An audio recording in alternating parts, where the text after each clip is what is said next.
So in order to get revenge on Nile Red for him sending his favorite chemical bromine, I decided to book the first flight to Canada. And honestly, it was a pretty smooth flight. I just grabbed my luggage and I left the airport after figuring out what in the world a sortie was.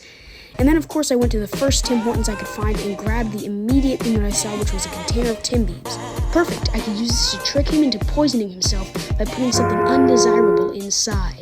It only made me more confident when I saw that they eat stuff like that voluntarily. So I just grabbed the first grass I saw because it'll probably be poisonous, and I stuffed it inside the Tim Beebs box. It was very convincing, so I left it at Nile Red's doorstep, and I skedaddled. That was after I tried some internet water. They just gave it on the corner. I have no clue what's going on in Canada. And at the airport, there was an entire store dedicated to maple syrup. How do people live in this country? All things considered, it was a pretty smooth trip. I had to make sure the flight attendant didn't notice I was committing identity fraud, because I wasn't. So after a lengthy, yet relaxing trip, I was back home and eager to see what Nile Red's response to the grass was. That's when I opened up YouTube and saw this. So this stinky bag of grass arrived at my doorstep, poorly disguised as a box of Tim Beebs.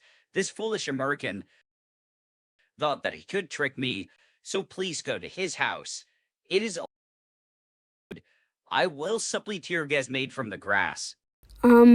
Help?